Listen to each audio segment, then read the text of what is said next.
Ken. We're here at the New England Motorcycle Museum on the second floor. Just got back home from Daytona Beach, 6 a.m. yesterday. And I want you guys to meet the people behind the scenes that made this possible, that made this gift to the motorcycle community possible. We'll start at the top, Senator Champagne. Senator Dan Champagne. He's Rockville, long-term Rockville resident, 20-year veteran of the police force, and actually current mayor, second term for the town. Third term of the town of Rockville and Vernon. So he's not only mayor, but he's also a senator, and he's worked tirelessly behind the scenes to help make this possible. And then this guy over here, come on back over here, Shaun. This is Shaun Gately. He is the town planner and the economic development coordinator, and also wore the GC hat here on this project for almost a year because we got a state grant to finish the project for $500,000, thanks to, in large part, to Dan and Shaun. And they had a GC it because it was called an Urban Act grant. So as you know, this property is on the list of federal and state historic parks. It's actually on the historic parks list, and it's a historic building built in 1814. So it's definitely been very much a teamwork project. And this young lady on in here, Toni Berlandy. Hi, Toni. Hi, Ken. Toni is with Eversource, and she presented us today with this check for $866,528, almost close to $1 million. This check represents 25% of the construction costs for this facility. Thanks to the Department of Economic Development, starting with David Corse, the Deputy Commissioner, from the Governor on down, everybody worked together on this.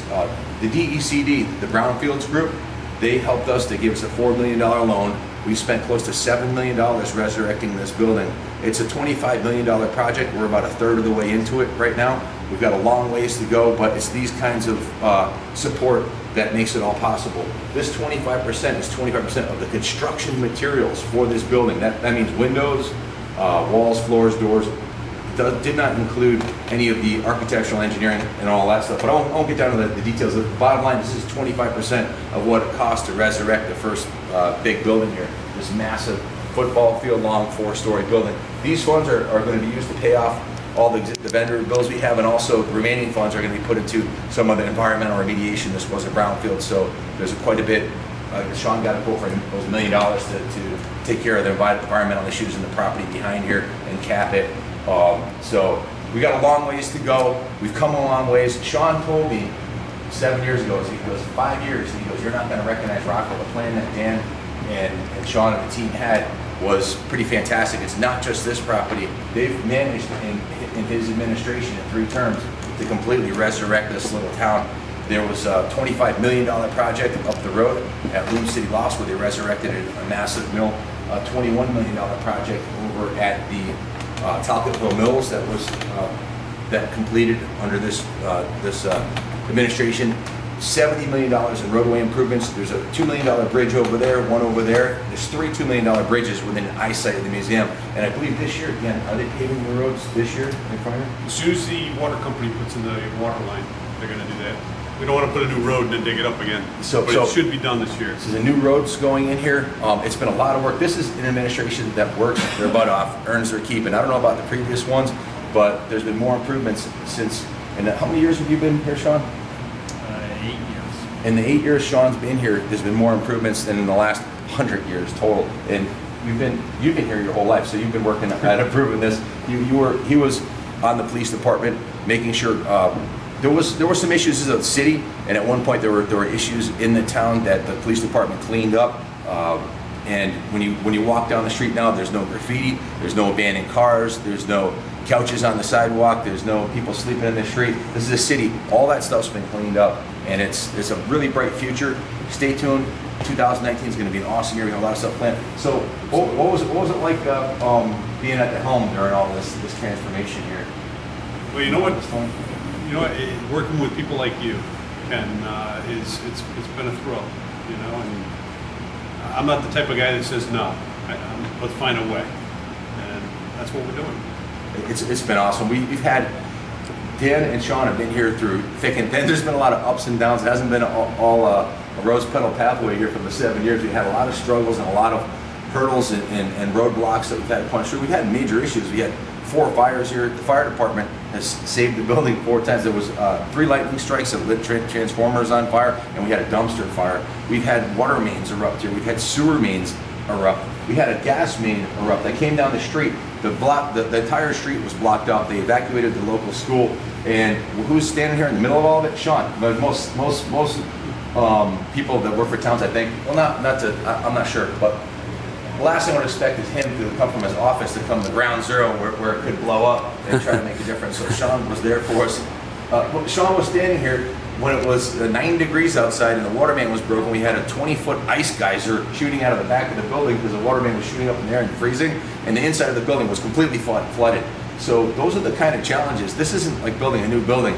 This costs a lot more than building a new building, and there's a lot more challenges and environmental issues to deal with. But these guys have been with me, and this is my first big project of this magnitude. And working with Shaun and Dan, they've always bridged the gap with the state. They got Eversource involved. Without Toni and her team at Eversource, when we ran out of money 5 years ago, they gave us a $99,000 check for the first building that we finished. That kept us going until the next round of funding came in.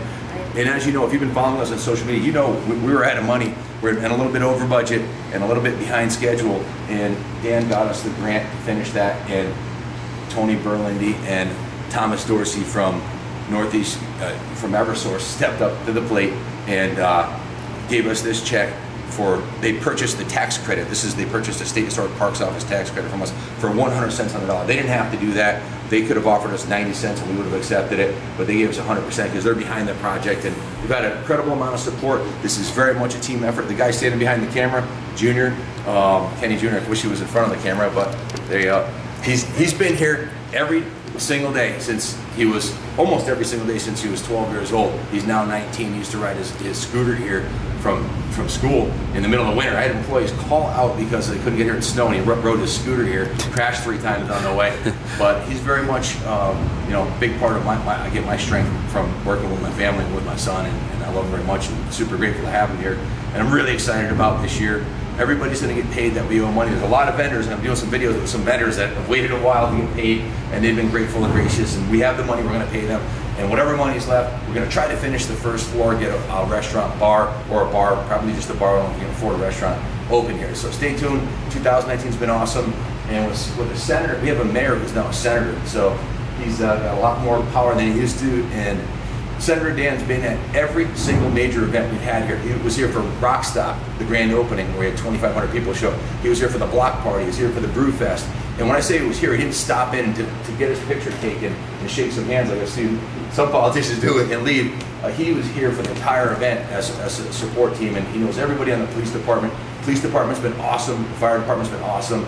Very much a town effort. I think you'd be hard pressed anywhere in the country to find a town as helpful as the town of Vernon and Rockville, and as committed. Dan grew up.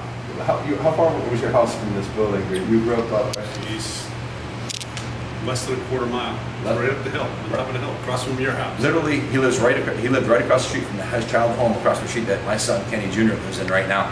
And he worked as a police officer in the high school for how many years? No, I worked not the high school. I worked in the elementary school for a long time. But I was a policeman here in town doing patrol for 22 years. So he knows everybody in the town, and he's highly respected. Landslide wins on all of his elections, and we were there at all of his elections. So we hope that he's here for many more terms. I know he's moved up the ladder to being a senator, so just awesome to be a part of this. I wake up every morning thrilled to come here, and every day is like Christmas to me, seeing this property evolve. So, and without this kind of team behind us, it would have finished before it started, and we would have failed. I'm telling you straight up. So thank you all for being there. Thank you guys very much. Senator, thank you, sir. Shaun, thank you so much. Toni, thank you once again. Thank you. So I guess I'll summarize by saying, God bless America. It's an awesome country where you set your goals high and work with great people like this, and anything is possible. And stay tuned, because this story is going to be of national prominence. We just got a call from yesterday from a company that wants to put us into a reality show on a project. So you might see a lot more of our smiling faces. So, and please subscribe to our YouTube channel if you haven't already. We had 970,000 views on the channel last month. That's kind of taking on a life of its own. So stay tuned. There's a lot of really cool stuff going on. Killer vintage motorcycles like this pink and white 1929 Harley Davidson, and the 1949 Nimbus, and the 37 Indian Chief. And yesterday, the police department, the New Britain Police Department donated a 3-wheel trike to the museum, police trike. So we're going to fix it up. And hopefully Senator Dan will ride it in the parade. So thank you all, and God bless America.